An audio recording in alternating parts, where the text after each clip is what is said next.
चलो ये कौन सा पेपर, सैटरडे वाला ना। अच्छा तो आज का पेपर तो ठीक ही रहा होगा ना, शनिवार का अच्छा पेपर है। ठीक, चल। तो क्वेश्चन नंबर 1, उत्तराखंड पंचायती राज अधिनियम बताओ कब लागू हुआ। उत्तराखंड पंचायती राज अधिनियम कब लागू हुआ था। तो कब लागू हुआ था बताओ, कब हुआ। 6 अप्रैल, है यहाँ लिखा हुआ, हाँ है, ठीक है। 6 अप्रैल, 6 अप्रैल को हुआ। 4 अप्रैल 2016 को उत्तराखंड पंचायती राज अधिनियम लागू हुआ था, है ना। पहला ही क्वेश्चन खराब कर दिया है। ठीक है, चलिए। देखो पंचायती राज अधिनियम का मतलब ये है कि उत्तराखंड में क्या होंगे, पंचायती राज चुनाव होंगे। चुनाव कैसे होंगी, व्यवस्था कैसी होगी, चुनाव कौन कराएगा, क्या क्या प्रावधान होने चाहिए, ये सारे के सारे किसके अंदर होते हैं, आपके एक एक्ट के अंदर होते हैं। ठीक है, और उसी एक्ट के अनुरूप भविष्य में क्या होता है, काम होता है। ठीक, पंचायती राज व्यवस्था की बात करें तो पंचायती राज व्यवस्था की थोड़ा सा हम इतिहास देखें तो हमारे देश में सर्वप्रथम पंचायती राज व्यवस्था की स्थापना कब हुई थी, 1959 में। और पंचायती राज व्यवस्था स्टार्ट करने वाला जो राज्य था वो कौन सा था, राजस्थान। अब राजस्थान ने, ऐसा नहीं कि पूरे राजस्थान में पंचायती राज व्यवस्था की शुरुआत की होगी, है ना। राजस्थान का एक जिला है, इस जिले का नाम क्या है, नागौर। तो राजस्थान ने अपने जिले नागौर में पूरे भारत में सर्वप्रथम क्या किया था, पंचायती राज व्यवस्था की शुरुआत की थी। यानी कि नागौर जिले में सबसे पहले प्रधान वगैरह चुनेगी। ठीक है, फिर उसके बाद देखो, फिर उसके बाद दूसरा स्टेट आंध्र प्रदेश हुआ। और ऐसे अलग अलग जगह पे भारत में क्या होता रहा, पंचायती राज व्यवस्था की क्या होती रही, शुरुआत होती रही। ठीक है, अब क्योंकि संविधान के अनुच्छेद 44 में, 44 में 40 में, हाँ, संविधान के अनुच्छेद 40 में पहले से ही व्यवस्था थी कि आने वाले समय में भारत सरकार को क्या करना चाहिए, पूरे देश में पंचायती राज व्यवस्था को स्टार्ट करना चाहिए। पंचायती राज व्यवस्था का मतलब होता है कि जैसे केंद्र और राज्य में सरकार होती है, ऐसे ही स्थानीय लेवल पे भी क्या होनी चाहिए, सरकार होनी चाहिए। यानी कि गांवों की भी अपनी सरकार होनी चाहिए और शहरों की भी क्या होनी चाहिए, अपने सरकार होनी चाहिए, ताकि गांवों की व्यवस्था और शहरों की व्यवस्था क्या हो, आसानी से इसको और बेहतर तरीके से क्या किया जा सकता है, इंप्लीमेंट किया जा सकता है। क्लियर इतनी बात, चलो। तो देखो फिर क्या किया गया, फिर साल आया कब, 1992। कब आया, 1992। अब 1992 में क्या किया गया कि जो पंचायती राज व्यवस्था थी इसको संवैधानिक दर्जा दिया गया। और कौन सा संविधान संशोधन लाया गया, कौन सा, 73rd कॉन्स्टिट्यूशनल अमेंडमेंट एक्ट, यानी कि 73वां संविधान संशोधन, 73वां संशोधन द्वारा क्या किया गया, पंचायतों को संवैधानिक दर्जा दिया गया। क्या दिया गया, संवैधानिक दर्जा दिया गया, संवैधानिक दर्जा दिया गया। यानी कि संविधान में अब इंक्लूड किया जाएगा कि पूरे देश में क्या होना चाहिए, पंचायती राज व्यवस्था होनी चाहिए। और हम संविधान में क्या कर रहे हैं, अमेंडमेंट कर रहे हैं, यानी कि संविधान में संशोधन कर रहे हैं। तो यानी कि हमें संविधान में एक नया टॉपिक जोड़ना पड़ेगा, पड़ेगा या नहीं पड़ेगा। ठीक है, और अगर हमें संविधान में एक नया टॉपिक जोड़ना है तो फिर हमने क्या किया, एक नया टॉपिक जोड़ा और इसी नए टॉपिक को हमने क्या कहा, भाग 9। क्या कहा, भाग 9 का, भाग 9 करके हमने एक नया टॉपिक बनाया और इसी टॉपिक का नाम क्या रखा, पंचायती राज व्यवस्था रखा। अब नया भाग बनाया तो अनुच्छेद भी तो बनाना पड़ेगा। ठीक है, तो अनुच्छेद बताओ, अनुच्छेद कौन सा हो जाएगा, तो फिर नया अनुच्छेद आपका 243A से लेकर के 243O तक। ठीक है, 243A से लेकर के 243O तक आपकी क्या है, पंचायती राज व्यवस्था से संबंधित क्या है, आपके आर्टिकल हैं। यानी कि आर्टिकल को ही क्या बोलते हैं, हिंदी में क्या बोलते हैं, अनुच्छेद बोला जाता है। इतनी बात क्लियर है, क्योंकि हम नई चीज संविधान में डाल रहे हैं, तो नई चीज डाल रहे हैं तो नया टॉपिक भी तो बनाना पड़ेगा। तो इसलिए हमने क्या बना दिया, भाग 9 और अनुच्छेद 243A से लेकर के 243O हो जाएगा। अब संविधान में हमने ये जोड़ा। ठीक है, तो उसके बाद जैसे इसके नियम कानून बनेंगे तो उसके बाद पंचायती राज व्यवस्था को क्या किया जाएगा, लागू किया जाएगा। और पंचायती राज व्यवस्था को लागू कब किया गया, तो अगर लागू करने की बात करें तो लागू किया गया 24 अप्रैल 1993 को पूरे देश में पंचायती राज व्यवस्था को क्या किया गया, लागू किया गया। क्योंकि 24 अप्रैल को लागू किया गया था, इसीलिए 24 अप्रैल को क्या मनाया जाता है, पंचायती राज दिवस मनाया जाता है? क्या मनाया जाता है? पंचायती राज दिवस मनाया जाता है। क्या मनाया जाता है? पंचायती राज दिवस मनाया जाता है। ठीक है। अब 1993 में पूरे देश में पंचायती राज व्यवस्था लागू हो चुकी है। अब संविधान में है, इसका मतलब ये बात पूरे देश पे क्या होगी? लागू होगी। इससे पहले ऐसा नहीं था कि पंचायती राज व्यवस्था नहीं थी, लेकिन वो स्टेट की मर्जी पे बात थी। वो जिस जिले में चाहे वहां पे कर सकते हैं, कोई स्टेट नहीं चाहता तो नहीं कर सकता, उसकी इच्छा थी। लेकिन जैसे संविधान में दर्ज होगा, अब पूरे देश में क्या होगा? पंचायतों का गठन होगा, क्योंकि ये क्या हो गया? अब कानूनी रूप से क्या हो गया? लीगल हो गया। ठीक, चलिए। अब जैसे पंचायती राज क्या आया आपका संगठन हमने लागू किया, तो ऐसे उत्तर प्रदेश, हम उस टाइम पे किसके अंडर थे? है ना, उत्तराखंड तब क्या हुआ करता था? उत्तर प्रदेश हुआ करता था। तो उत्तर प्रदेश सरकार ने भी अपना पंचायती राज अधिनियम बना दिया, क्योंकि जो पंचायती राज व्यवस्था है ये स्टेट का सब्जेक्ट है। किसका सब्जेक्ट है? राज्य विषय का सब्जेक्ट है। तो इसीलिए प्रत्येक राज्य क्या बनाएगा? अपने अपने एक्ट बनाएगा। तो उत्तर प्रदेश सरकार ने बना दिया। तो हमारे यहाँ पे चुनाव किसके तहत होंगे? उत्तर प्रदेश जो भी पंचायती राज अधिनियम होगा। 9 नवंबर 2000 को हमारा राज्य क्या हो गया? अलग हो गया, उत्तराखंड राज्य बन गया। अब शुरुआत में हमने एकदम से अपना पंचायती राज अधिनियम नहीं बनाया, जो उत्तर प्रदेश की व्यवस्था चली आ रही थी उसी के अनुरूप हम काम कर रहे थे। फिर 2016 में सरकार को अब ये आवश्यकता महसूस हुई कि हमारा राज्य बने हुए इतना टाइम हो गया, तो अब हमें क्या बनाना चाहिए? अपना पंचायती राज अधिनियम बनाना चाहिए। इसीलिए 4 अप्रैल 2016 को, ठीक है, उत्तराखंड का क्या आता है? उत्तराखंड पंचायती राज अधिनियम आता है। पंचायती राज अधिनियम आता है। ठीक है, कब आता है? उत्तराखंड पंचायती राज अधिनियम 4 अप्रैल 2016। और 2016 से पहले हमारे यहाँ पे चुनाव कैसे हो रहे थे? किसके अनुरूप हो रहे थे? जो उत्तर प्रदेश का पंचायती राज अधिनियम था उसके तहत चुनाव हो रहे थे। अब 2016 में हमारा अपना बन गया, अब इसके बाद इसके अनुसार 2019 में क्या किया गया कि 2019 में जो हमारा पंचायती राज अधिनियम था, इसमें क्या किया गया? संशोधन किया गया। ठीक है, क्या किया गया? संशोधन किया गया। कब किया गया? 2019 में। अब 2019 में जैसे संशोधन किया, तो संशोधन की कुछ खास बातें थी। पहली बात तो ये थी कि इसमें क्वालिफिकेशन क्या की गई? ऐड की गई कि भाई क्वालिफिकेशन क्या होनी चाहिए। इससे पहले कोई क्वालिफिकेशन ही नहीं रखी थी, कोई भी व्यक्ति चुनाव लड़ सकता है। तो अब पहली बार क्या किया गया कि जो भी जनरल मेल होगा, ठीक है, क्या कहा मैंने? जनरल मेल, इसके लिए मिनिमम जो क्वालिफिकेशन होनी चाहिए वो क्या होना चाहिए?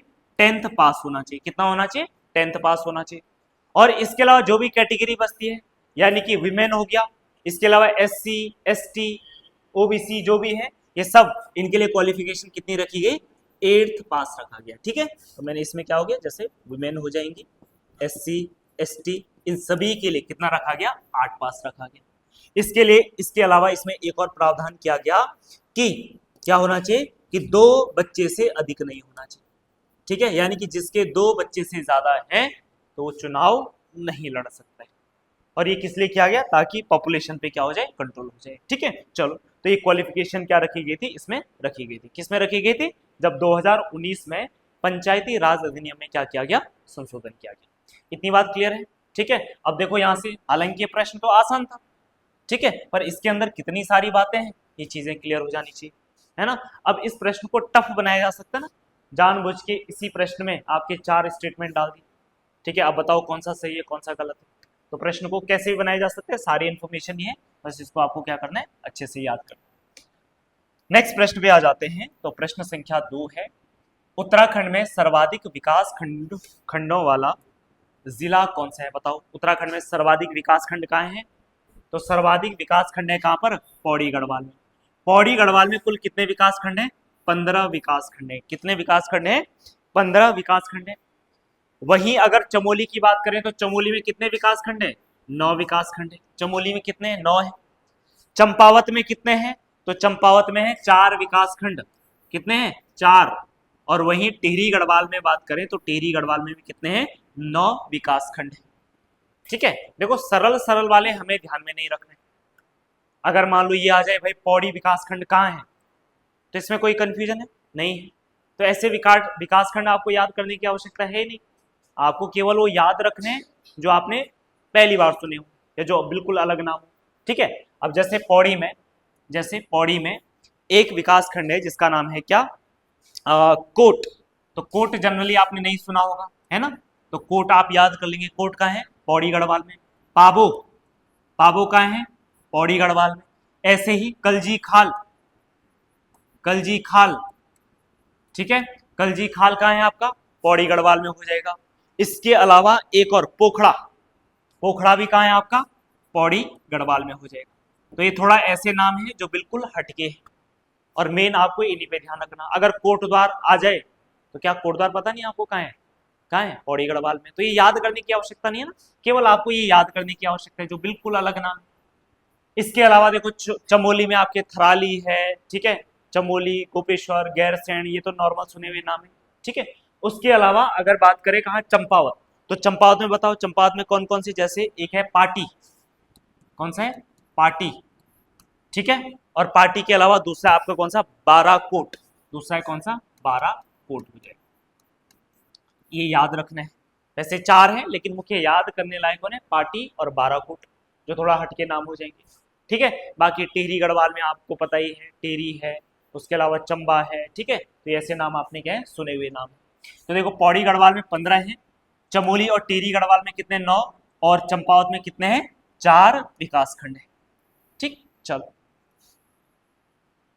नेक्स्ट प्रश्न पे आ जाते हैं, और अगला प्रश्न है, उत्तराखंड की निम्नलिखित में से कौन सा जिला है जो राज्य की राजधानी देहरादून एवं गैरसैंण दोनों के साथ सीमा साझा करता है, बताओ ऐसा कौन सा जिला है जो चमोली के साथ भी यानी गैरसैंण, और जो हमारे राज्य की राजधानी कौन है, देहरादून, इन दोनों के साथ अपनी बाउंड्री शेयर करता है, ऐसा कौन सा राज्य है कोई ऐसा राज्य, बिल्कुल है, ऐसा राज्य कौन सा है, उत्तरकाशी। अब आप लोग कंफ्यूज हो गए होंगे ना, गैरसैंण से तो टच नहीं करता है, गैरसैंण पीछे चमोली भी तो दे रखा है उसने जानबूझ के, है ना, ठीक है। तो ये थोड़ा सा आपको थोड़ा सा भ्रम में डालने वाला प्रश्न था ये, ठीक है, गैरसैंण इसने जानबूझ के लिख दिया, वैसे इसका कहने का मतलब चमोली है ना मेन, ठीक है। तो देखो उत्तरकाशी आपका इधर, ये आपका उत्तरकाशी हो गया, ये वाला जो क्षेत्र पड़ता है आपका देहरादून हो गया, और इधर आपका टिहरी, इधर आपका रुद्रप्रयाग, और इधर आपका क्या पड़ता है, चमोली पड़ता है। तो देखो चमोली से भी टच हो रहा है, ठीक है, जो ग्रीष्मकालीन राजधानी है वो चमोली में ही तो है ना, चमोली के एक पर्टिकुलर स्थान गैरसैंण में, लेकिन जनपद तो चमोली है। ऐसे आपका क्या है, देहरादून, ठीक है, तो देहरादून हो जाएगा, ठीक। ऐसे ही देखो एक चीज और समझना, अब आप सोच रहे होंगे गैरसैंण तो यहाँ है, कहाँ टच करता है, तो ऐसे तो देहरादून को भी टच नहीं करता उत्तरकाशी, जो मेन देहरादून जहाँ राजधानी है, राजधानी तो मेन देहरादून शहर में है ना, तो देहरादून शहर तो यहाँ नीचे है, ठीक है, लेकिन देहरादून जनपद इधर तक है, ऐसे चमोली जनपद आपका पूरा ये है, ठीक है। चलो तो ये ध्यान रखना है, तो उत्तरकाशी, देहरादून और चमोली दोनों को क्या करता है, टच करता है, यानी सीमा साझा करता है।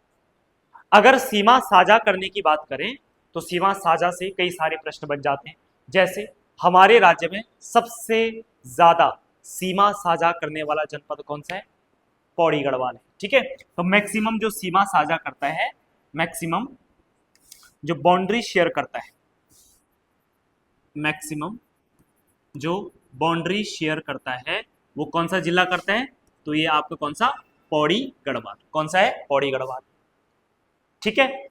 उसके बाद पौड़ी गढ़वाल के बाद कौन करते हैं, तो आपने एक सुना होगा अल्मोड़ा, और दूसरा कौन सा आपका, चमोली हो जाएगा। वहीं अगर मिनिमम बाउंड्री शेयर में बात करें तो मिनिमम में कौन सा होगा, मिनिमम में एक है आपका हरिद्वार, और कोई है, और दूसरा आपका उधम सिंह नगर, उधम सिंह नगर। हरिद्वार और उधम सिंह नगर केवल और केवल 2 जनपदों के साथ अपनी बाउंड्री साझा करते हैं। पौड़ी गढ़वाल कितने जनपदों से करता है, 7 जनपदों से करता है, और अल्मोड़ा और चमोली कितने जनपदों से करते हैं, ये 6 जनपदों से अपनी बाउंड्री साझा करते हैं, ठीक है। इसके अलावा हमारे पास कुछ ऐसे डिस्ट्रिक्ट भी हैं जो किसी भी स्टेट और किसी भी राष्ट्र के साथ अपनी बाउंड्री साझा नहीं करते, ऐसे डिस्ट्रिक्ट को क्या कहा जाता है, क्या कहा जाता है, लैंड लॉक, क्या कहा जाता है, लैंड लॉक डिस्ट्रिक्ट। तो हमारे उसमें जो लैंड लॉक डिस्ट्रिक्ट हैं वो कौन कौन से हैं, जो ना तो किसी राज्य के साथ और न ही किसी राष्ट्र के साथ बाउंड्री साझा करते हैं, ऐसे कौन कौन से, तो देखो एक है टिहरी गढ़वाल, उसके अलावा दूसरा है रुद्रप्रयाग, तीसरा है आपका अल्मोड़ा, और चौथा है आपका कौन सा, बागेश्वर। तो ये आपके लैंड लॉक डिस्ट्रिक्ट है। बाकी जो 9 जिले हैं वो या तो किसी राष्ट्र के साथ बाउंड्री साझा करते हैं या किसी राज्य के साथ क्या करते हैं, बाउंड्री साझा करते हैं। ठीक है, चलो जी, ये बातें आपको क्या रखनी है, याद रखनी है। प्रश्न संख्या 4 और चौथा प्रश्न है, समाज सुधार के संदर्भ में सूची 1 को सूची 2 के साथ सुमेलित करना है। ठीक है, तो सूची 1 को सूची 2 के साथ जरा सुमेलित कर लेंगे आप लोग, करिए जरा। सबसे पहले देखो, अछूत शिल्पकार सम्मेलन। तो अछूत शिल्पकार जो सम्मेलन होता है वो कब होता है, 1925 में होता है। वहीं उत्तराखंड शुद्ध साहित्य समिति की बात करें तो ये कब होता है, 1913 ईस्वी में इसकी स्थापना होती है। उसके बाद कुली बेगार आंदोलन की बात करें तो कुली बेगार आंदोलन कब होता है, 1921 ईस्वी में होता है। और वहीं बात करें नायक बालिका रक्षा अधिनियम 1929, कई बार बता चुका है ना, नायक बालिका रक्षा अधिनियम 1929 में हुआ था। ठीक है, तो देखो पहले का 2 और दूसरे का 1 है, कहीं पहले का 2 और दूसरे का 1, पहले का 2 और दूसरे का 1, तो देखो सी वाला ऑप्शन आपका क्या हो जाएगा, करेक्ट आंसर हो जाएगा। नेक्स्ट प्रश्न है, शकों के पश्चात तराई क्षेत्र पर निम्नलिखित में से किसने अधिकार जमाया था। तो शकों के बाद किसने किया था तराई क्षेत्र पे, ये आपको ध्यान रखना है, कुषाणों ने क्या किया था, अधिकार किया था। ठीक है, और ये जानकारी हमें कई मुद्राओं से मिल जाती है। ठीक है, बाकी गोरखाओं के बारे में आप जानते ही हैं और कुड़िंदों के बारे में जानते हैं, कुड़िंदों के बारे में कई बार बता चुका हूं, है ना। चलो अगला प्रश्न, उत्तराखंड राज्य का निम्नलिखित में से कौन सा व्यक्ति क्रांतिकारी संगठन हिंदुस्तान समाजवादी प्रजातांत्रिक संघ से संबंधित नहीं था। चलो बताओ कौन सा आंसर होगा, जो HSRA से संबंधित नहीं था। ठीक है, इसी को इंग्लिश में क्या बोलते हैं, HSRA, यानी हिंदुस्तान सोशलिस्टिक रिपब्लिकन एसोसिएशन। ठीक है, इससे संबंधित एक व्यक्ति नहीं था और उस व्यक्ति का नाम क्या था, कालू मेहरा। बाकी जो 3 व्यक्ति थे ये HSRA से संबंधित था। ठीक है, सबसे पहले यहां पे एक बात समझना कि देखो जो 1922 और 1923 का जो दौर था और लगभग ये 1930-35, 1923-24 से लेकर के और 1933-34 के बीच का जो दौर थे, भारत में एक नई विचारधारा का क्या होता है, उद्भव होता है।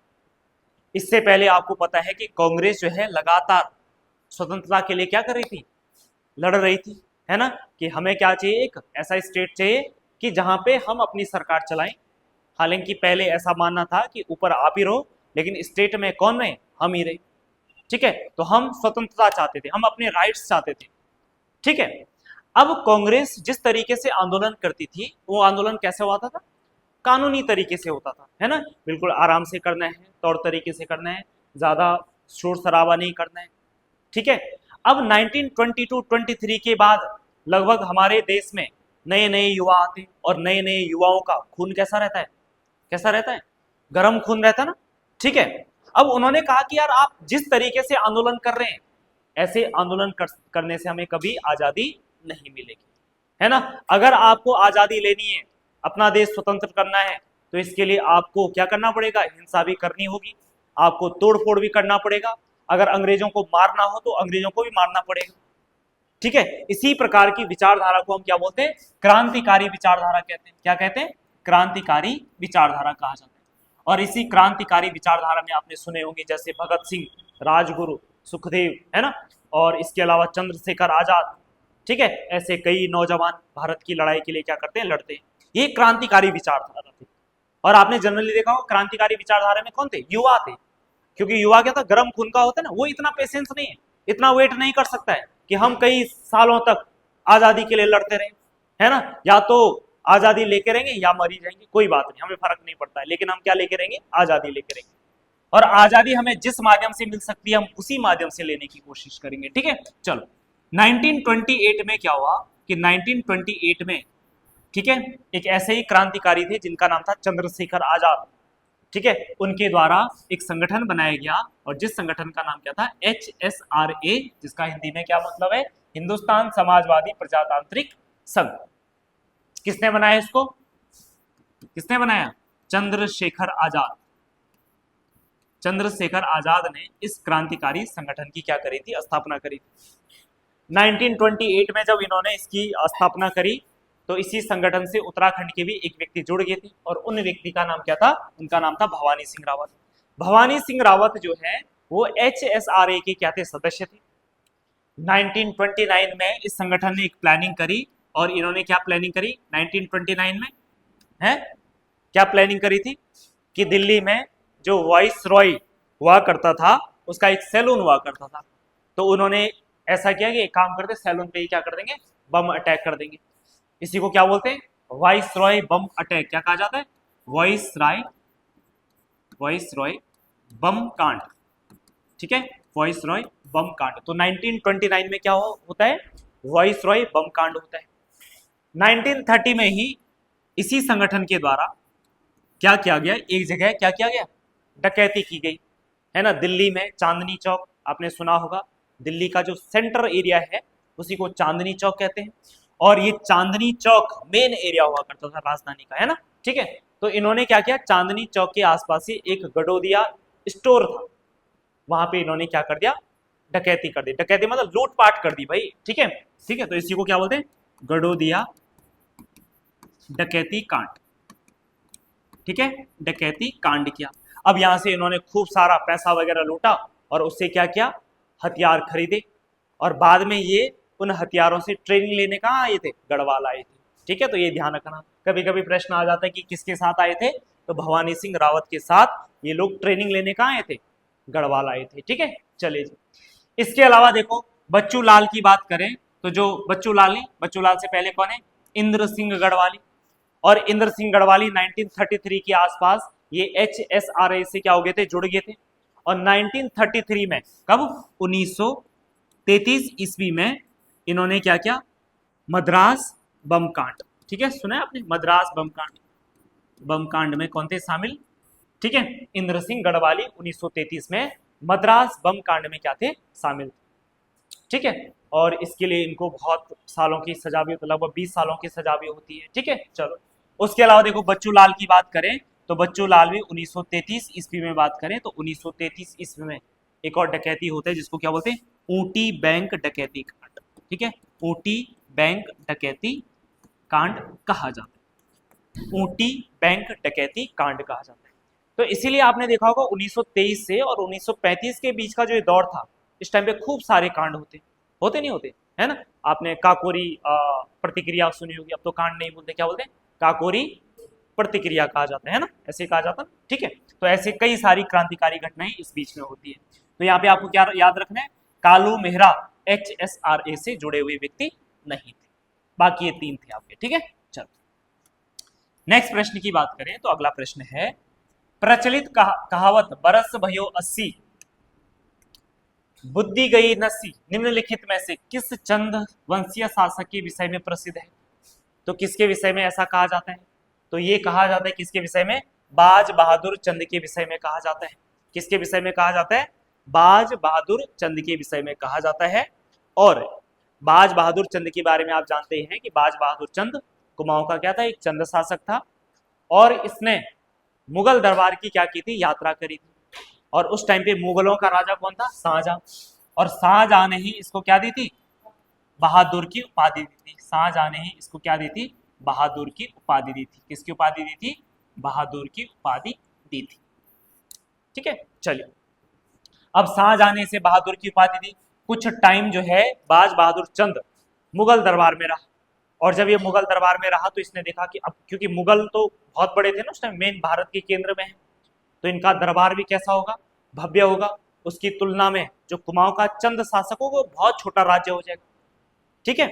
अब मुगल दरबार में हर चीज भव्य हुआ करती थी। जब ये वहां से वापस आया तो इसने अपना दरबार मुगल दरबार की तरह करना चाहा, है ना। इसलिए इसने यहाँ पे कुछ नए पद बनाए, जैसे इसने एक नया पद बनाया पनेरू। उसने देखा यार कि वहां पे मुगल दरबार में पानी भरने के लिए एक अलग ही आदमी है जिसका काम है सुबह सुबह मोटर खोलना, है ना, ठीक है, या पानी भरना, टंकी भरना। उसने देखा कि यार मैं अपने राज्य में भी ऐसे कर सकता हूँ, ठीक है। तो इसने क्या कर, एक पद बनाए पनेरू भाई। पनेरू भाई आपका काम क्या होगा, केवल और केवल सुबह सुबह उठ करके पानी भरना होगा, है ना। तो पनेरू किसे कहा जाता था, पनेरू किसे कहा जाता था, पनेरू कहा जाता था पानी भरने वाले को, पनेरू कहा जाता था, पानी भरने वाले को पनेरू कहा जाता था। ठीक है, पानी भरने वाले को क्या कहा जाता था, पनेरू कहा जाता था। इसके अलावा इसने देखा मुगल दरबार में एक व्यक्ति सुबह सुबह आ रहा है, और क्योंकि दरबार बहुत बड़ा होगा, दरबार के हर कमरे के बाहर जा रहे हैं, उठो रे उठो, है ना, सुबह होगी, सुबह के 4 बजे 5 बजे जो भी है। तो इसने देखा एक आदमी स्पेशल अलार्म का काम कर रहा है ना, तो इसने सोचा मैं भी अपने राज्य में ऐसे ही करूंगा। ठीक, तो इसने फिर एक नया पद बनाया अपने राज्य में, हर बोला। क्या बनाया, हर बोला। और हर बोला का काम क्या था, सुबह सुबह जो राज परिवार के लोग हैं इनको जगाना था। ठीक है, तो राज परिवार को जगाने का काम किसका था, राज परिवार को जगाने का काम किसका था, तो राज परिवार को जगाने का काम किसका था, हर बोला का। इसके अलावा इसने एक व्यक्ति ऐसा भी बनाया जिसका काम होगा मंदिरों की रक्षा करना।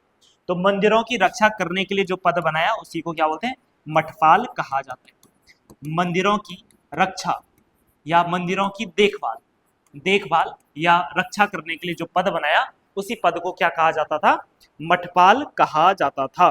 क्या कहा जाता था, मठपाल कहा जाता था। इसके अलावा एक लास्ट रह गया था आपका, कौन सा, मनीलागढ़। आपने सुना होगा, जो कत्यूर घाटी यानी बागेश्वर वाला जो इलाका था उस टाइम पे वहां पे कहते थे मनीलागढ़ कहा जाता था। ठीक है, बाकी भारतीय बाज बहादुर चंद ने लगभग जीत लिए थे, अब मनीलागढ़ रह गया था। मनीलागढ़ से बार बार शिकायत आ रही थी कि यहाँ के जो राजकुमार लोग हैं, है ना, ये क्या कर रहे हैं, हमें परेशान कर रहे हैं। ठीक है, क्या कर रहे हैं, परेशान कर रहे हैं। ठीक, अब जब ये खबर बाज बहादुर चंद को पहुंची तो बाज बहादुर चंद अपनी सेना लेकर कहां पहुंच गया, मनीलागढ़ पहुंच गया। और जब ये मनीलागढ़ पहुंचा तो जैसे ही, ठीक है, कत्यूरी राजकुमारों ने सोचा कि सुना कि बाज बहादुर चंद कहां गया है, यहां आ रहा है मनीलागढ़ पर अटैक करने, वैसे वो कहां भागे, गढ़वाल की तरफ भागे। और जब गढ़वाल की तरफ भागे तो उसके बाद आपको पता है ये गढ़वाल की तरफ भागे और इन्होंने गढ़वाल में भी आतंक मचाना शुरू कर दिया। तो फिर जब इन्होंने गढ़वाल में आतंक मचाना शुरू कर दिया तब आपने सुना होगा एक वीरांगना जिसको क्या बोलते हैं, तीलू रौतेली। तो तब तीलू रौतेली को हथियार उठाने पड़े थे ना, और तीलू रौतेली ने इनको गढ़वाल की सीमा से बाहर खदेड़ दिया था। ठीक है, बाद में जब बाज बहादुर चंद दोबारा गया तो उसने इन राजकुंवरों को क्या कर दिया, इनको हरा दिया। और गढ़वाल भी गया था और वहां से मूर्ति लेके आए थे, कौन सी, नंदा देवी की मूर्ति लेके आया था। ठीक है, तो नंदा देवी की मूर्ति अपने साथ कौन लेके आया, नंदा देवी की मूर्ति अपने साथ कौन लेके आया, तो कौन लेके आया, तो ये लेके आया था कौन, बाज बहादुर चंद लेके आया। ठीक है, चलो इतनी बात क्लियर है। नेक्स्ट प्रश्न की ओर बढ़ते हैं। तो अगला प्रश्न है, उत्तराखंड राज्य का कौन सा व्यक्ति जो नौजवान सभा का सक्रिय सदस्य नहीं था। अच्छा, जो सक्रिय सदस्य रहा था, तो कौन था बताओ इनमें से, जो नौजवान सभा का सक्रिय सदस्य रहा था, कौन रहा था, इंद्र सिंह हो जाएगा। कौन हो जाएगा, आपके इंद्र सिंह हो जाएंगे। ठीक है, इंद्र सिंह नौजवान सभा से क्या थे, इसका एक सक्रिय सदस्य था। बाकी भवानी सिंह के बारे में भी पढ़ चुके हैं। हरगोविंद पंत, आप जानते हैं कि कुमाऊं में जो भी क्या थे आपके राजनीतिक चेतना, ठीक है, या जो भी आंदोलन थे उन आंदोलनों में इनकी प्रमुख भूमिका थी। और मुकुंदी लाल जो थे ये गढ़वाल क्षेत्र में क्या थे, प्रमुख आंदोलनकारी थे। ठीक है, चलो नेक्स्ट प्रश्न। और अगला प्रश्न है,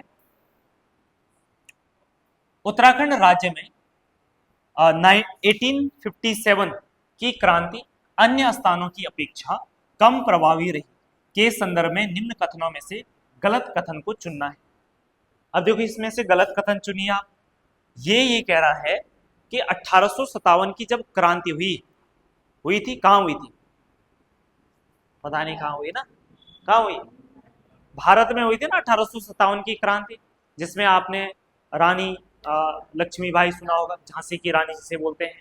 ठीक है, ऐसे तांत्या टोपे, ऐसे अलग अलग क्षेत्रों में अलग अलग लोग थे, है ना। ठीक है, तो जब 1857 की क्रांति हुई तो 1857 की क्रांति में इस क्रांति का उत्तराखंड में लगभग ना के रूप में प्रभाव रहा, कोई प्रभाव नहीं रहा, है ना।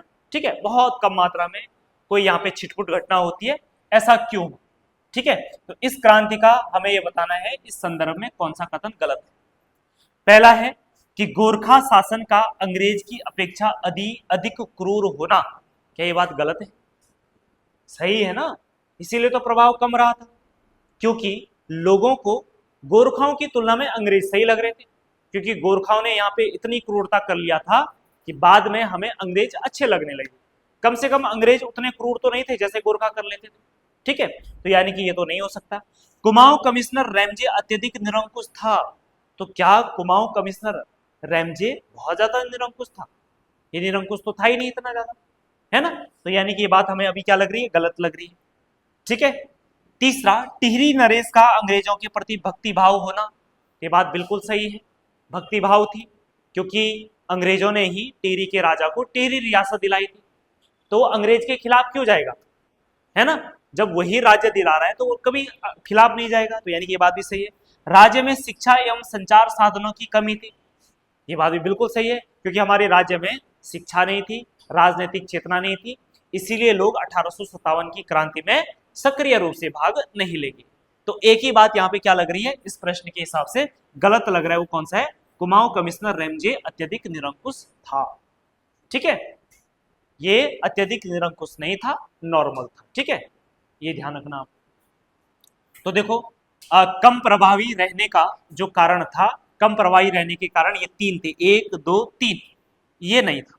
ठीक है, तो ये इसके हिसाब से क्या हो जाएगा, गलत आंसर हो जाएगा। इसके अलावा 1857 की क्रांति में ही रैमजे ने से पहले से तैयारी कर रखी थी, वैसे तो उसको पता था कि यहाँ पे ज्यादा प्रभाव नहीं पड़ेगा, फिर भी उसने सोचा अगर बाई चांस वाली बात है ना, अगर प्रभाव पड़ता है तो इसके लिए मुझे क्या रहना है, प्रिपेयर रहना है, तो इसलिए उसने पहले ही कहा, नेपाल से एक गोरखा सेना बुला दी, और उसी गोरखा सेना को क्या कहा जाता, क्या कहा गया, रणवीर सेना। तो प्रश्न आ सकता है कि 1857 की क्रांति का दमन करने के लिए हेनरी रेमजे के द्वारा, ठीक है, गोरखाओं की किस सेना को बुलाया गया था, तो उसका नाम क्या था, रणवीर सेना। ठीक है, चलिए नेक्स्ट प्रश्न, और अगला प्रश्न है 30वां प्रश्न हो जाएगा। थल में एलोरा के कैलाश मंदिर जैसा एक हथिया देवाल का निर्माण निम्न में से किस चंद्रवंशीय राजा ने कराया था? तो किस चंद्रवंशीय राजा ने कराया था, तो ये कराया था किसने, बाज बहादुर चंद ने कराया था। ऐसा माना जाता है कि जिस भी व्यक्ति ने उस मंदिर को बनाया था उसने एक ही हाथ से बनाया। ठीक है, इसलिए उसको क्या बोलते हैं, एक हथिया देवाल कहा जाता है। और जो किसके समान है, जो किसके समान है, कैलाश मंदिर, एलोरा में जो कैलाश मंदिर है, ठीक है, उस मंदिर के क्या है, समान। बाज बहादुर चंद की बात करें तो इसने और भी मंदिर बनाए थे, जैसे घोड़ा खाल में इसने क्या किया, घोड़ा खाल में, घोड़ा खाल कहाँ है, हाँ, घोड़ा खाल में कौन सा मंदिर बनाया था, गोलू देवता का मंदिर। कुमाऊं में एक देवता बहुत फेमस है, जिन देवता का नाम क्या है, गोलू देवता, और गोलू देवता का न्याय का प्रतीक माना जाता है। ठीक है, चलो, घोड़ा खाल में इन्होंने गोलू देवता का मंदिर बनाया। इसके अलावा एक और मंदिर बनाया इन्होंने हरिया डुंगरी में, हरिया डुंगरी में, हरिया डुंगरी में इन्होंने कौन सा मंदिर बनाया, तो इन्होंने बनाया शिव मंदिर बनाया। क्या बनाया, शिव मंदिर। हरिया डुंगरी में कौन सा मंदिर बनाया था, तो हरिया डुंगरी में बनाया इन्होंने शिव मंदिर बनाया। इसके अलावा 1673 में, 1673 ईस्वी में इन्होंने क्या किया, मानसरोवर की यात्रा करी। क्या करी, मानसरोवर की यात्रा की।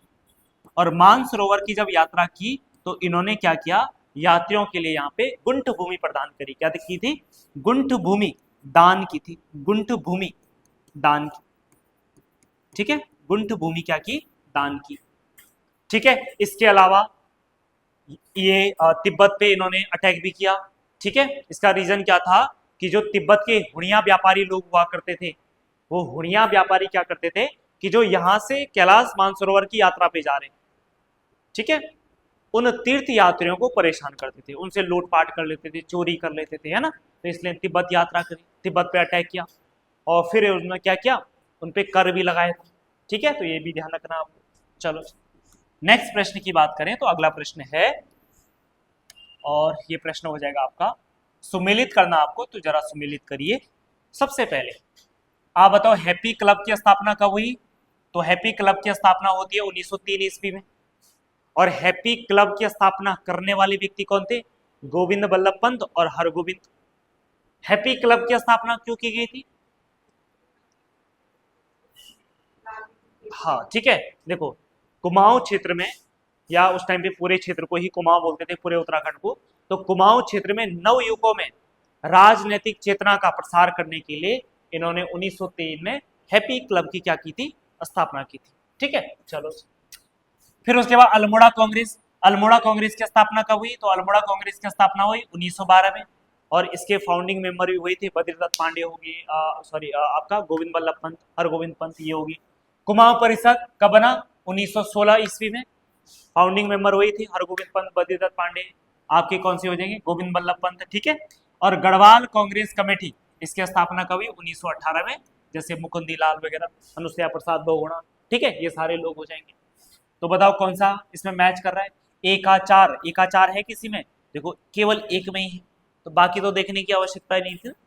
कभी कभी प्रश्न ऐसे भी आ जाते हैं। हाँ ठीक है, आपने एक मैच कराया, केवल एक ही जगह मिल रहा है, बाकी देखने की जरूरत है ही नहीं, मैच हो गया। आप जब एकाचार किसी और में है ही नहीं, तो आंसर फिर आपका यही है, बाकी तीन पढ़ने की जरूरत भी नहीं थी आपको।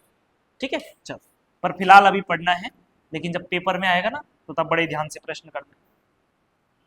उत्तराखंड राज्य के त्योहार उत्सव के संदर्भ में क्या सही नहीं है, तो बताना है क्या सही नहीं। तो बताओ जरा, इनमें से कौन सा सही नहीं। सबसे पहले देखो, लौसर उत्सव। लौसर उत्सव की बात करें तो उत्तरकाशी के जाड़ जनजाति के लोग तिब्बती पंचांग के अनुसार पड़ने वाले नववर्ष के पहले दिन के रूप में मनाते हैं। तो ये बात बिल्कुल क्या है, अपने आप में सही है। ठीक है, चलो। दूसरा, पात बीड़ा रुद्रप्रयाग में नंदा पूजा के अवसर पर पुरोहितों द्वारा मनाया जाता है। तो ये बात भी क्या है, आपकी सही है। उसके अलावा देखो नेक्स्ट है, चैत्र माह की चतुर्दशी को लोक देवता देवल समेत की शोभ यात्रा को चैतौल कहा जाता है। ये बात भी बिल्कुल सही है। कहां पे होता है, पिथौरागढ़ में होता है ना। इसके अलावा देखो, उत्तराखंड राज्य में तुलसी जयंती कार्तिक कृष्ण अष्टमी को मनाया जाता है। तो बताओ क्या ये बात सही है? क्या ये बात सही है? तो ये बात सही नहीं, ये आपके सावन शुक्ल का मनाया जाता है, सावन शुक्ल पक्ष की सप्तमी को मनाया जाता है। ठीक है, सप्तमी को मनाया जाता है। ठीक है, सावन शुक्ल पक्ष की सप्तमी को मनाया जाता है। ठीक है, तो थोड़ा ध्यान देना, यहाँ पे सप्तमी है अष्टमी एक बार चेक कर लेना आप लोग। ठीक है, पर सावन शुक्ल पक्ष की सप्तमी को मनाया जाता है। क्लियर इतनी बात? तो यानी कि डी वाला ऑप्शन आपका क्या हो जाएगा, करेक्ट आंसर हो जाएगा। अगला प्रश्न आ जाओ, और नेक्स्ट प्रश्न है, उत्तराखंड राज्य में मनाए जाने वाले त्योहार तथा उनकी तिथि के संदर्भ में सूची 1 को सूची 2 से मिलान करना है। तो सूची 1 को सूची 2 से जरा मिलान करिए भाई। सबसे पहले नवरात्रि, तो अभी आपको पता है 1-2 महीने में नवरात्रि आने वाले हैं। आने वाले हैं ना, नहीं आने वाले? जब दशहरा होता है तो दशहरे से पहले नवरात्र आती है, कहाँ आती, तभी देखेंगे ना। हाँ, घर वालों ने बोली आ गई तो तभी आती है, वरना नहीं आती ना। ठीक है, नवरात्र 9 दिन के नवरात्र होते हैं, इसलिए नवरात्र बोला जाता है। तो नवरात्र आपने देखा होगा, एक नवरात्र दिवाली, देखो नवरात्र तो अलग अलग टाइम पे भी होते हैं, है ना, लेकिन एक नवरात्र आपने देखा होगा दिवाली से पहले होते हैं। और दिवाली से पहले जो मंथ आता है उस मंथ को क्या बोलते हैं, क्या बोलते हैं, क्या बोलते हैं? असूज बोलते हैं ना, असूज। असूज कार्तिक नहीं सुना आपने? ठीक है, अश्विन, तो अश्विन शुक्ल प्रतिपदा। ठीक, फिर उसके बाद दिवाली का समय आ जाता है। और धनतेरस कब होता है? हैं? कब आता है धनतेरस? हम तो केवल खरीदते हैं ना, बाकी हमें नहीं पता आता कब। दिवाली की 1-2 दिन बाद ही आता है, ये पहले आता है? अच्छा, पहले आता है ना दिवाली के। हाँ, दिवाली से पहले आता है। तो दिवाली बताओ मुझे हिंदू कैलेंडर के हिसाब से किस माह में आता है? तो कार्तिक माह में आता है। ठीक है, तो इसको ऐसे ही जोड़ना था आपने। तो धनतेरस आपका कब हो जाएगा? तो कार्तिक लिखा है कहीं? तो बिल्कुल लिखा है। ठीक है, तो बताओ ए का 3 और बी का 2 है कहीं? ए का 3 और बी का 2 है कहीं लिखा हुआ? ए का 3 और बी का 2 है कहीं? डी में है, तो बस हो गया मैच खत्म।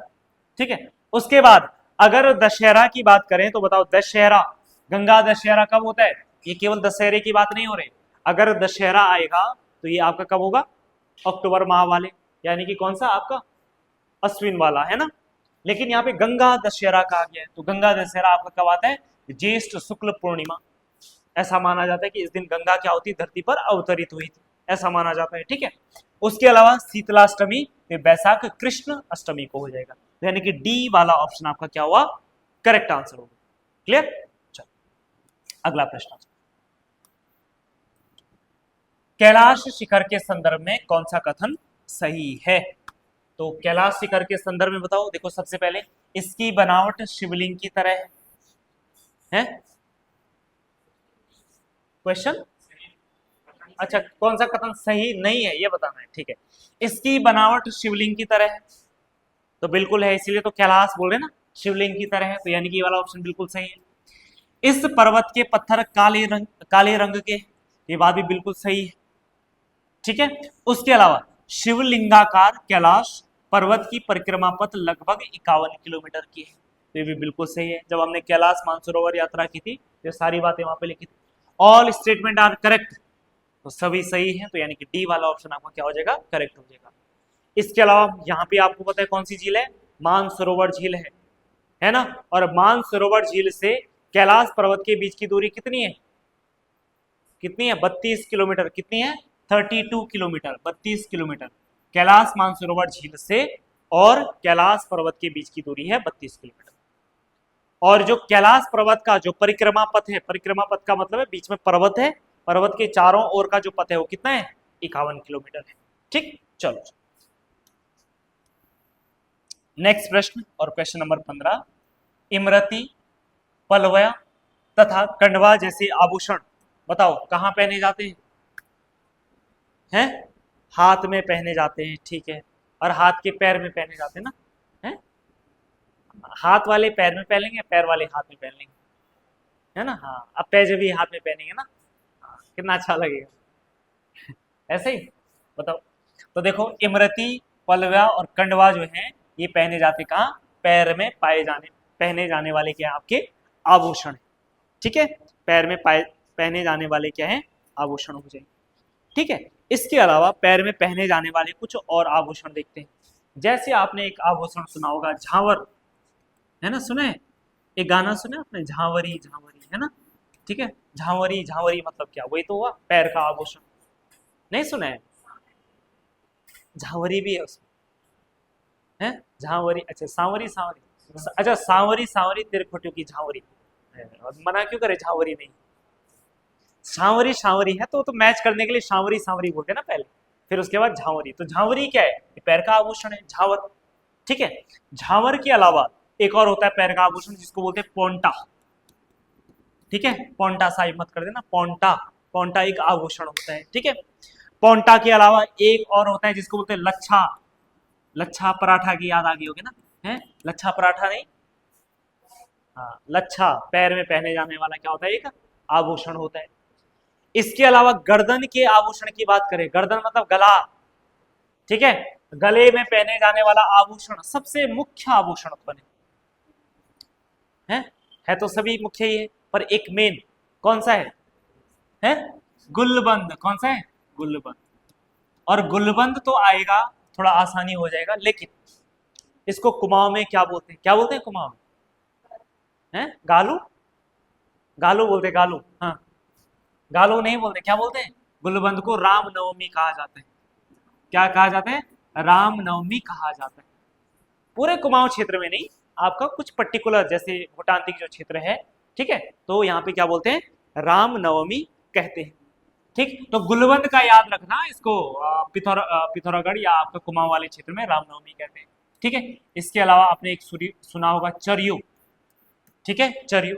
इसके अलावा आपने तिलहरी सुना होगा, है ना, आजकल खूब प्रचलन में है तिलहरी, है हाँ बोले, क्या होता है तिलहरी, है माला, तो सब तो माला ही है, हाँ जो नेपाल मूल की जो महिलाएं पहनती हैं, है ना, आपने देखो कि बारीक बारीक बहुत सारी मालाएं होती ना ऐसे, है ना, हाँ हरी भरी, हरी भरी क्या वहाँ पेड़ है वो हरी भरी हो गई है, हाँ ऐसे होता ना, हरे हरे दाने लाल लाल दाने, हरी भरी नहीं बोलते उसको, है ना, हाँ ठीक है, ये इस तरीके की होती है, इसको बोलते हैं तिलहरी कहा जाता है, ठीक। चलिए, तो चरियो हो गया, तिलहरी हो गया, गुलबंद या रामनवमी। और इसके अलावा एक हमेल आपने सुना का, हमेल, हमेल को ही क्या बोलते हैं, चवन्नी माला भी कहते हैं, क्या कहते हैं, चवन्नी माला, चवन्नी माला इसलिए कहा जाता है क्योंकि सिक्के की तरह होते हैं ना इसमें, इसलिए चवन्नी माला भी कहते हैं। उसके अलावा आ जाओ हाथ में पहने जाने वाले जो आभूषण हैं, इसमें आपकी जैसे पौंची, ठीक है, पौंची। इसके अलावा ठाक, ठीक है, पौंची हो गया, ठाक हो गया। ठाक के अलावा एक और लिख देना, गोखले। क्या लिखेंगे? गोखले। तो ये हाथ में पहने जाने वाले आभूषण है, ठीक है। उसके अलावा कान में पहने जाने वाले आभूषण, तो बताओ कौन कौन से हैं? मुरखुली, ठीक है। इसके अलावा तुग्यल, हाँ, और कौन से? झुपझुपी, ठीक है। कौन सा है? झुपझुपी। एक आपका झुपझुपी हो जाएगी, ठीक। तो मुरखुली, तुग्यल और झुपझुपी हो गया, ठीक है। एक और लिखना है गोरख, आप लिख सकते हैं गोरख। तो गोरख भी क्या है? आपके कान का आभूषण है, ठीक है। तो आभूषण से जनरली एक प्रश्न बन जाता है, तो इसलिए आप सारे आभूषण याद कर लेंगे, ठीक है। फिलहाल इस पेपर के हिसाब से इतना कर लेना, बाकी अन्य पेपरों में कोई ना कोई आभूषण आता रहेगा, राइट। चलिए नेक्स्ट प्रश्न की बात करें तो अगला प्रश्न है हमारे पास, नौठा कौथिक उत्सव के संदर्भ में क्या सही नहीं है। तो देखो, नौठा कौथिक उत्सव की बात करें तो ये एक प्रकार का कैसा कैसा उत्सव है। ये पहले पत्थर वर्षा वाला उत्सव था, है ना। दो चार परिवार या गांव के परिवार एक दूसरे पे क्या फेंकते हैं? पत्थर फेंकते हैं, ठीक है। और देखो पहला स्टेटमेंट है यहाँ पे, इसका आयोजन केवल गढ़वाल क्षेत्र में होता है। ये बात बिल्कुल गलत है, क्योंकि जो पत्थर वर्षा वाला जो त्योहार होता है ये आपके चंपावत में भी होता है। कहाँ पे होता है? आषाढ़ी कौथिक मेला जिसको बोलते हैं, ठीक है। देवी धुरा मंदिर में, देवी धुरा। इसके अलावा एक और मंदिर जिसको बोलते हैं पूर्णागिरी, पूर्णागिरी में भी ये क्या होता है आपका? इस प्रकार का मेले या कौथिक का क्या किया जाता है? आयोजन किया जाता है। इसका प्रारंभ बैसाख के 5वें सोमवार या ज्येष्ठ के प्रथम सोमवार को होता है। ये बात बिल्कुल सही है। इसमें एक दूसरे गांव के मध्य पत्थरों से वर्षा होती है, बिल्कुल ठीक है। लेकिन अब इसमें पत्थरों की वर्षा नहीं करते हैं, ये पहले के जमाने की बात थी। अब इसमें जनरली एक दूसरे पे क्या फेंक देंगे? फूल फेंक देंगे, है ना, या एक दूसरे फलों की क्या कर देंगे? बौछार कर देंगे, ठीक है। जो भी मिले, आम मिला, सेब मिला, है ना, केला मिला, जो भी मिला एक दूसरे पे फेंक देंगे या फूल फेंक देंगे। क्योंकि पत्थर फेंकना धीरे धीरे, देखो हर चीज में क्या आएगी? लॉजिकल। अब कौन पत्थर खाना चाहेगा? एक जमाना था जब परंपरा के नाम पे पत्थर भी खा लेते थे, है ना। अब कौन खाएगा? खाएगा कोई? है ना। हाँ, आप पत्थर खाना छोड़ो तो आप तो देखने भी नहीं जाएंगे, कहीं पता चला पत्थर की एक दो पत्थर तब सिर पे लग गई, है ना, ठीक है। हाँ, ये भी हो सकता है। उसके अलावा देखो, चमोली के आदि बद्री धाम में नौठा कौथिक को अब हिमालय महोत्सव के नाम से मनाया जाता है। ये बात बिल्कुल सही है, ठीक है। तो यहाँ पे नौठा कौथिक उत्सव कहने का उसका ये मतलब था कि बेसिकली जो पत्थर वर्षा वाला, वैसे सही सेंटेंस यहाँ पे होना चाहिए था कि राज्य में पत्थर वर्षा के संदर्भ में कौन सा कथन सही नहीं है।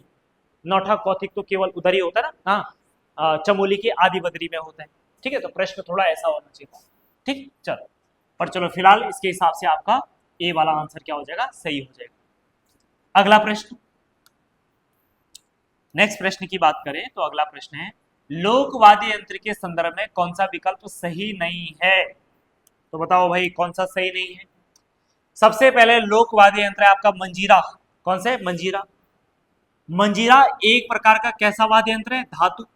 चार प्रकार के देखते थे ना वाद्य यंत्र, एक आपके वो वाद्य यंत्र जो केवल आपके धातु के बने होते हैं, ठीक है, उनको धातु वाद्य यंत्र बोलते हैं।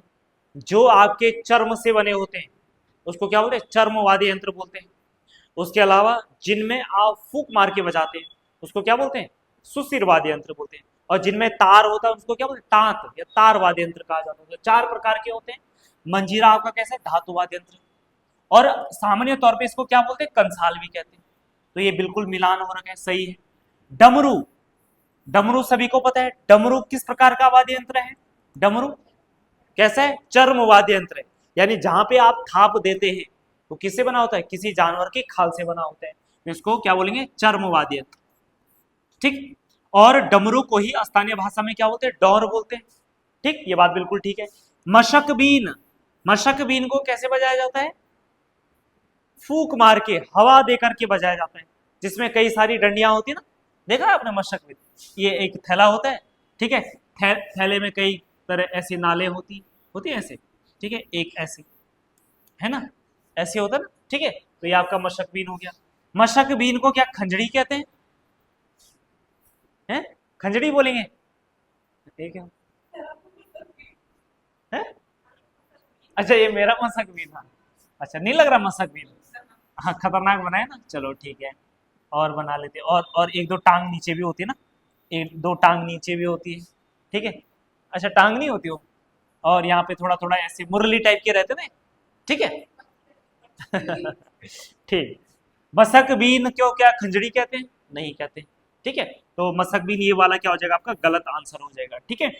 मसक बीन किस प्रकार का है, क्योंकि इसको फूक दे करके बजाया जाता है, तो इसको इसको क्या बोलेंगे, सुसिर बोलेंगे। और नेक्स्ट है रणसिंघा। तो रणसिंघा को भांकर भी बोलते हैं, यानी भंकोरा भी कहा जाता है। तो पहले के टाइम पे जिसको हम रणसिंघा बोलते थे, आज उसको क्या बोलते हैं, भंकोरा बोलते हैं, ठीक है। चलो जी, तो रणसिंघा भी कैसा आपका, सुसिर वाद्य यंत्र है। कैसा है, सुसिर वाद्य यंत्र है। कैसा है, सुसिर वाद्य यंत्र है। कैसा हो जाएगा, सुसिर वाद्य यंत्र हो जाएगा, ठीक है, सुसिर वाद्य यंत्र हो जाएगा। चलिए, अब क्वेश्चन नंबर है 38, और क्वेश्चन नंबर 38 की बात करते हैं। तो ये है 1985 नहीं, 1986 में बनी गढ़वाली फिल्म घर जमाई के निर्माता कौन थे? 1986 में घर जमाई फिल्म क्या हुई थी, रिलीज हुई थी। और जो घर जमाई फिल्म है, ये गढ़वाल की क्या थी, सर्वाधिक सफल फिल्म, सर्वाधिक सफल फिल्म थी, सर्वाधिक सफल फिल्म। और ये इतनी सफल रही, सुनो, इतनी सफल रही कि दिल्ली में एक सिनेमा हॉल है, उस सिनेमा हॉल का नाम क्या है, संगम सिनेमा हॉल। दिल्ली के संगम सिनेमा हॉल में ये जो फिल्म चली थी, आपको पता है कितने महीने चली थी? 29 हफ्ते चली थी। और 29 हफ्ते का मतलब क्या है, लगभग 6-7 महीने चली। तो एक फिल्म का एक हॉल में 6-7 हफ्ते कितना, 29 हफ्ते चलना, यानी कि 6-7 महीने चलना, अपने आप में समझ सकते हैं कि इस फिल्म के पीछे लोग कितने दीवाने रहे होंगे, कितने पागल रहे होंगे, है ना। 6 महीने तक लगभग ये फिल्म चली थी। अगर घर जमाई फिल्म की बात करें तो देखो, इसके जो निर्माता थे उनका नाम क्या था, विशेश्वर दत्त नौटियाल जी थे। कौन थे, विशेश्वर दत्त नौटियाल इस फिल्म के क्या थे, निर्माता थे। वहीं अगर इसके डायरेक्टर की बात करें तो डायरेक्टर कौन थे, इसके डायरेक्टर, तो डायरेक्टर कौन थे, उनका नाम था तरण, ऐसे था उनका नाम, तरण तरन तारण, तरन तारण, तरन तारण इस फिल्म की क्या थे, डायरेक्टर थे। और अगर इस फिल्म में, अगर मैं नायक और नायिका की बात करूं कि जो जिन्होंने इसमें परफॉर्म किया है, तो नायक थे कौन इस फिल्म में, नायक थे कौन, बताओ नायक कौन थे, बलराज नेगी। कौन थे, बलराज नेगी। बलराज नेगी इस फिल्म के नायक थे। और वहीं नायिका की बात करें तो नायिका कौन थी, तो नायिका थी शांति चतुर्वेदी। कौन थी, शांति चतुर्वेदी, नायिका थी शांति चतुर्वेदी। नायिका कौन थी, शांति चतुर्वेदी थी। इसके अलावा गढ़वाल की पहली फिल्म की बात करें, गढ़वाली बोली की जो पहली फिल्म थी, उस फिल्म का नाम क्या था, गढ़वाल की पहली फिल्म है, पहली प्रथम गढ़वाली फिल्म, प्रथम गढ़वाली फिल्म कौन सी थी, तो प्रथम गढ़वाली फिल्म थी कौन सी, जगवाल। कौन सी थी, जगवाल थी। और जगवाल रिलीज हुई थी 5 मई 1983 को हुई थी। कब हुई थी, 5 मई 1983 को जगवाल फिल्म क्या हुई थी, रिलीज हुई थी।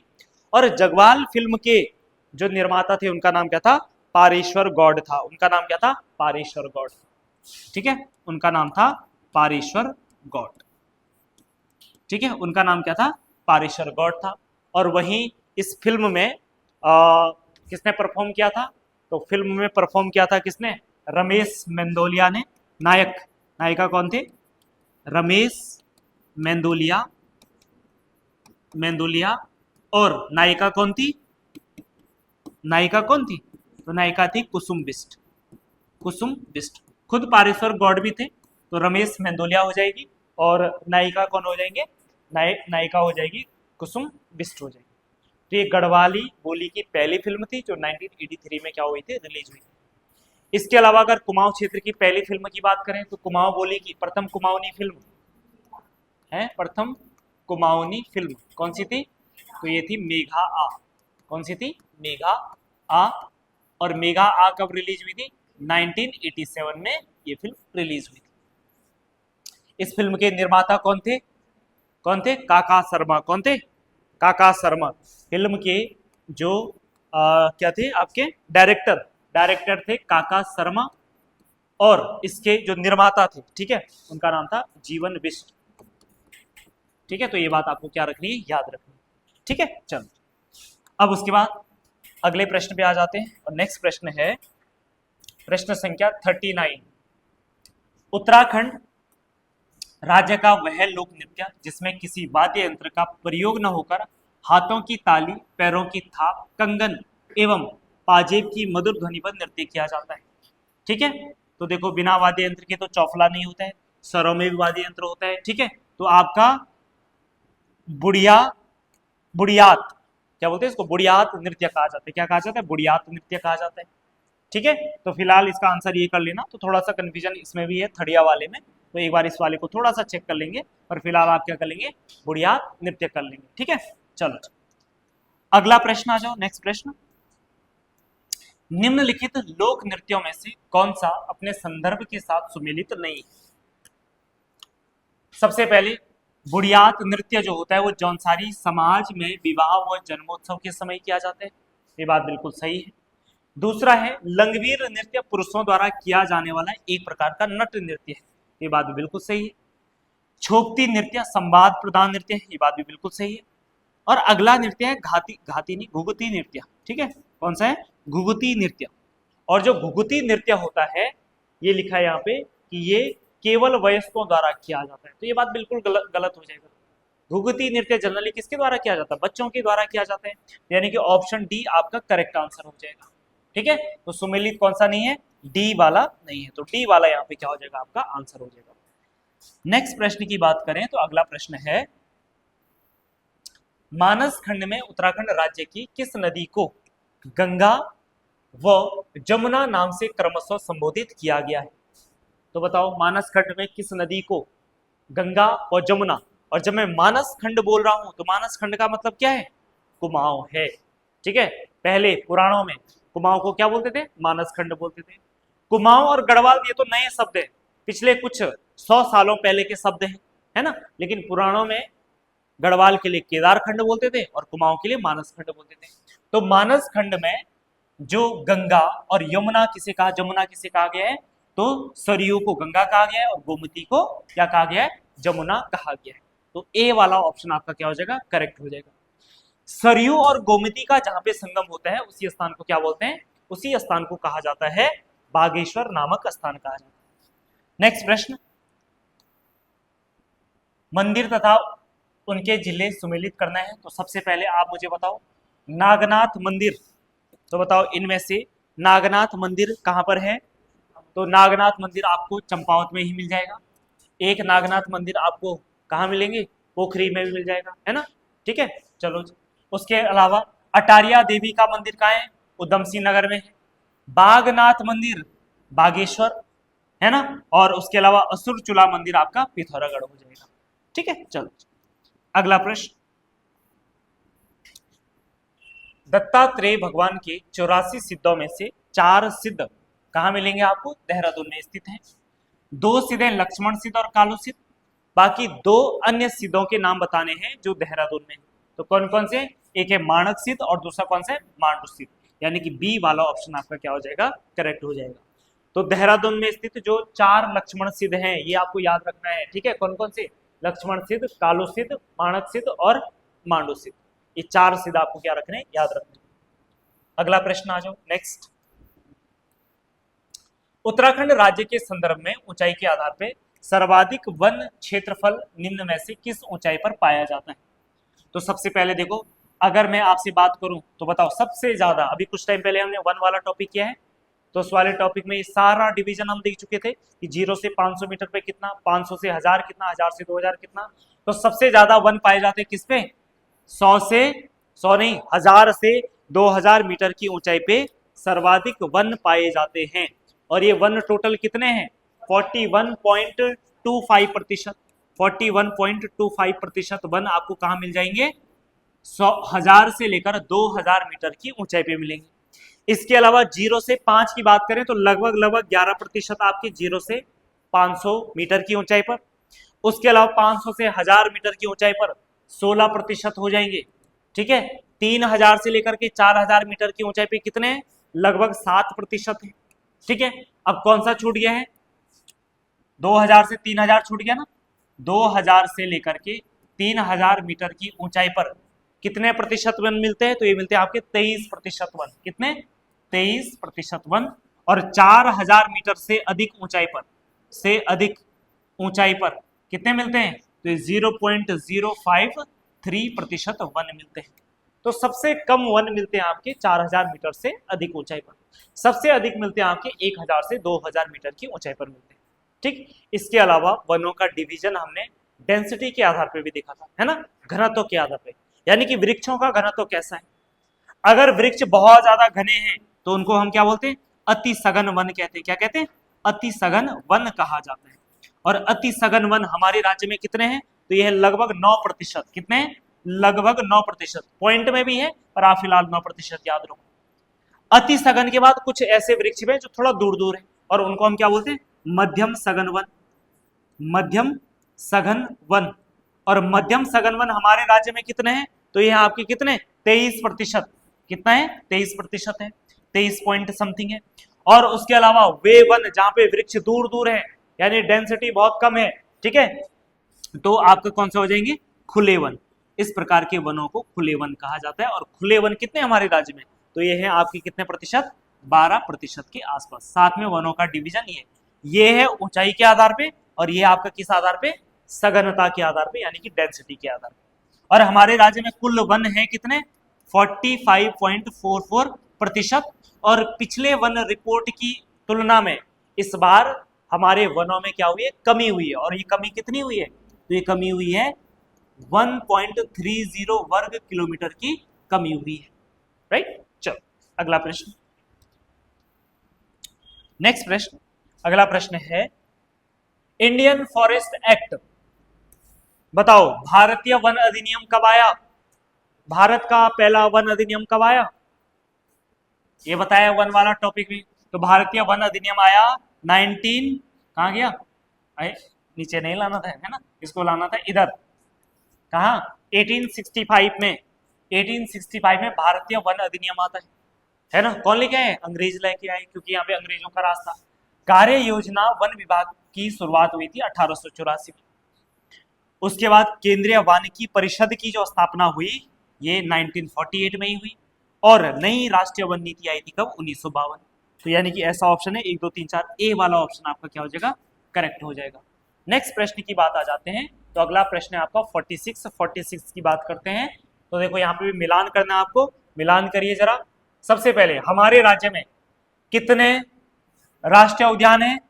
कितने? 6 है ना, तो 6 सही हो जाएगा। वन्य जीव विहार वाइल्ड लाइफ सेंचुरी 7, संरक्षण आरक्षित क्षेत्र 4 और उच्च स्थलीय क्षेत्र 1 हो जाएगा। ठीक, चलो अगला प्रश्न, प्रश्न संख्या 47।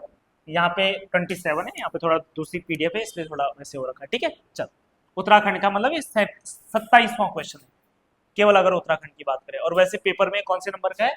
47 नंबर का प्रश्न है। ठीक है, अगला प्रश्न, उत्तराखंड राज्य में निम्नलिखित में से किस सन को नदी बचाओ वर्ष के रूप में मान्यता मनाया गया था? तो नदी बचाओ वर्ष जो है वो 2008 में क्या हुआ था? स्टार्ट हुआ था। पहली बात, हमारे राज्य में जो नदी बचाओ आंदोलन शुरू हुआ वो हुआ था कब? 1991 में। 1991 में नदी बचाओ आंदोलन शुरू हुआ था। नदी बचाओ आंदोलन शुरू, ठीक है। और 2008 में कौन सा? ये नदी बचाओ वर्ष, ठीक है। शुरुआत कब हुई नदी बचाओ आंदोलन की? 1991 में। नदी बचाओ वर्ष कौन सा था? 2008। और उसके अलावा, इसके अलावा कोसी बचाओ आंदोलन, कोसी बचाओ आंदोलन भी चलाया गया था। और कोसी बचाओ जो आंदोलन था, इस आंदोलन की जो नेतृत्व किया वो किसने किया? ये किया था किसने? माधुरी बर्थवाल ने। किसने? माधुरी बर्थवाल, ठीक है। माधुरी बर्थवाल के द्वारा क्या किया गया? कोसी बचाओ आंदोलन का नेतृत्व किया गया। ठीक है, चलो अगले प्रश्न पे आ जाते हैं। नेक्स्ट प्रश्न, निम्नलिखित में से भीमताल में स्थित किसने निम्नलिखित में से भीमताल में स्थित किसके घर में, ऐसे होना था, किसके घर में तितली संग्रहालय में परिवर्तित कर दिया गया, किसके घर को तितली संग्रहालय के रूप में परिवर्तित किया गया, तो ये किया गया फ्रेडरिक स्मेटर। ठीक है, फ्रेडरिक स्मेटर। अगला प्रश्न, अलकनंदा नदी के साथ संगम बनाने वाली दाहिने तरफ की नदियों का ऊपर से नीचे की ओर क्रम में निर्धारित करना है। ऊपर से नीचे की ओर का मतलब है कि सबसे पहले कौन मिलती है, उसके बाद कौन सी मिलती है, उसके बाद कौन सी मिलती है। तो देखो सबसे पहले दिमाग में सीधे सीधे पहला तो ऋषि गंगा ही आना चाहिए ना। पहली नदी आपकी कौन सी है जो अलकनंदा में मिलती है, ऋषि गंगा। वैसे नॉर्मली बताओ, अभी प्रश्न के हिसाब से, प्रश्न के हिसाब से नहीं बताना, वैसे बताओ अलकनंदा में पहली सहायक नदी कौन सी मिलती है। अच्छा, आकाश गंगा। ये बोला तो पाताल चले जाओगे फिर। सरस्वती नदी, पहली नदी कौन सी, सरस्वती, जो आपके देवताल रत्ताकोन नामक स्थान से आती है ना। पहली नदी आपकी कौन सी, सरस्वती, जो केशव प्रयाग में मिल जाती है। उसके आगे आपका बद्रीनाथ आ जाता है, और बद्रीनाथ में ही पहली नदी कौन सी मिलती है, ऋषि गंगा। ये बात तो क्लियर है कि पहले नंबर पे ऋषि गंगा आनी चाहिए, क्योंकि सरस्वती कहीं नहीं लिखा है ना, तो पहले नंबर पे क्या होनी चाहिए, ऋषि गंगा। तो ऑप्शन या तो ए या तो बी होगा। ठीक है, तो इसका सही आंसर क्या है, ए है, और ये क्या है, ऋषि गंगा, फिर है बालखिलिया, और उसके बाद कौन सी आपकी पाताल गंगा हो जाएगी। ठीक है, तो A option is right answer.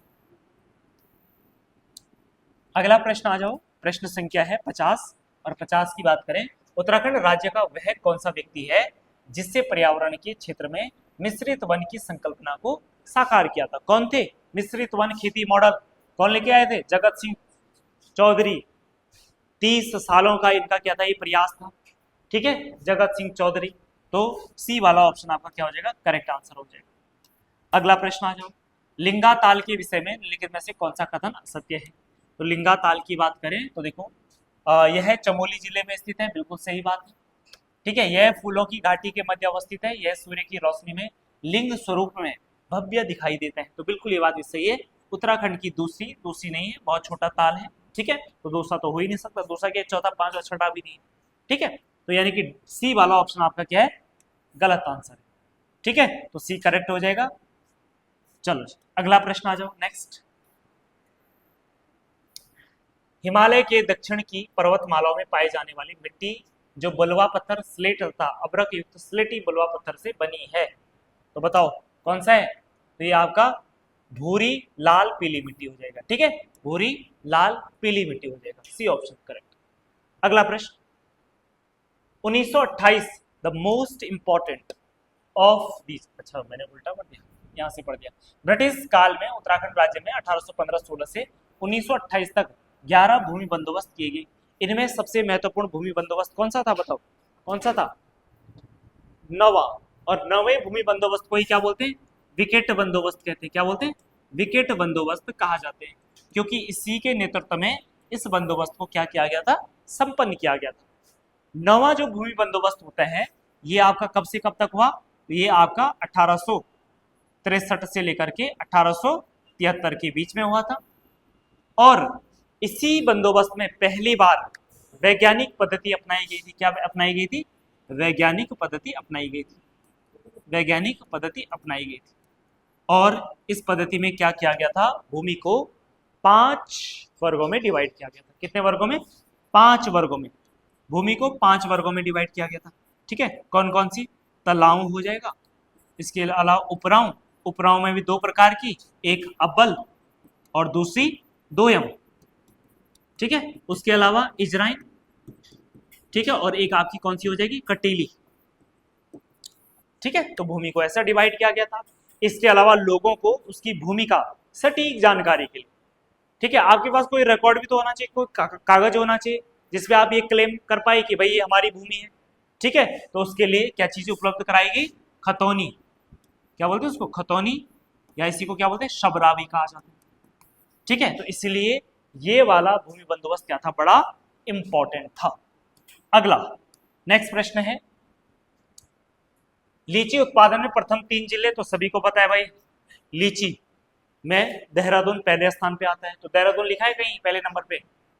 हाँ, 2 जगह लिखा है, एक क्या है, एक तो पहले देहरादून, फिर उधम सिंह नगर, फिर उसके बाद आपका नैनीताल हो जाएगा। ठीक है, चलो तो बी ऑप्शन आपका करेक्ट आंसर हो जाएगा।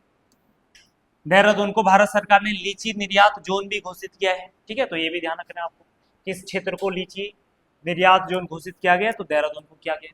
राज्य के किसानों को उनकी उपज का न्यायोचित मूल्य दिलाने हेतु कृषि उत्पादन विपणन बोर्ड का गठन किया गया। तो कब किया गया, कब किया गया? ये दिसंबर 2000 में किया गया। कब? दिसंबर 2000 में किया गया। अगला प्रश्न आ जाए, प्रश्न संख्या 36 है और 36वां प्रश्न है, देखो, उत्तराखंड की अर्थव्यवस्था में पर्यटन की भूमिका महत्वपूर्ण हो सकती है। क्या ये बात सही है? सही है ना? उत्तराखंड में पर्यटन के लिए खूब सारी क्या जगह है, यहाँ पर्वतीय क्षेत्र है, तो यहाँ पे पर्यटन की भरपूर संभावनाएं हैं, यानी कि कथन एक तो बिल्कुल सही है। अब इसका कारण बताना है। उत्तराखंड में अनेक पर्यटन स्थल हैं, तो क्या कारण सही है? बिल्कुल सही है, बहुत सारे स्थान हैं, इसी वजह से तो यहाँ पे पर्यटन अर्थव्यवस्था की क्या है, खूब सारी संभावनाएं। तो यानी कि बोथ ए और बी सही है और ए आर की सही व्याख्या है, ए वाला ऑप्शन करेक्ट हो जाएगा। किसने गुमानी पंथ को उत्तराखंड का सबसे प्राचीन कवि माना? तो ये माना किसने? जॉर्ज गियर्सन ने माना। ठीक, चलो नेक्स्ट प्रश्न है, प्रश्न संख्या 38, हरिद्वार में शांति कुंज की स्थापना किसने करी? तो ये श्री राम शर्मा ने करी। कब? 1971 में की थी। ठीक, अगला प्रश्न, वन नाली लैंड इज, एक नाली जमीन कितने के बराबर होती है? तो ये होती है 200 वर्ग मीटर के बराबर होती है। ठीक है, आज भी आपने देखा होगा पर्वतीय क्षेत्रों में जो जमीन है उसको नाली में क्या किया जाता है, मापते हैं, है ना? ऐसे बोलते हैं ना, हमारी जमीन कितनी है, इतनी नाली है भाई, 5 नाली है, 10 नाली है। तो यानी कि पर्वतीय क्षेत्रों में आज भी नाली में क्या किया जाता है, जमीन का मेजरमेंट किया जाता है। ठीक है, और एक नाली में कितना कितना होता है, कितना क्षेत्रफल होता है? 200 वर्ग मीटर होता है। ठीक, चलिए नेक्स्ट प्रश्न, अगला प्रश्न है और आज की क्लास का ये अंतिम प्रश्न है। प्रश्न ये है, ये स्टेटमेंट बेस्ड क्वेश्चन है। ठीक, उत्तराखंड राज्य की नदियां अपेक्षाकृत छोटी एवं तीव्र वाहनी होती है। तो क्या ये बात सही है? बिल्कुल सही है। आप मैदानों की तुलना में देखेंगे हमारे राज्य की नदी क्या है, छोटी है। जैसे गंगा नदी है, वैसे तो नदी बहुत बड़ी है ना गंगा नदी, लेकिन अगर आप गंगा नदी को उत्तर प्रदेश में देखेंगे तो आपको ऐसा लगेगा समुद्री आ गया होगा यहाँ, है ना, बहुत बड़े एरिया में फैली रहती है। वहीं हमारे पर्वतीय क्षेत्र में ये नदी क्या है, कम क्षेत्र में बहती है, क्योंकि यहाँ क्या होती, पर्वत घाटियां होती, जगह नहीं है फैलने के लिए। ठीक है, उसके अलावा कारण कारण क्या है इसका, उत्तराखंड एक पर्वतीय राज्य है, तो बिल्कुल सही बात है, घाटी है, घाटी में कहाँ फैलेगी ज्यादा नदी। ठीक, तो यानी कि ए और बी बिल्कुल सही है और आर ए की सही क्या है, व्याख्या है। ठीक है, तो इसके साथ ये आज सैटरडे वाले पेपर की क्या थी, व्याख्या थी, सॉल्यूशन था, और उसके बाद आपसे मिलेंगे अगली क्लास में। Thank you.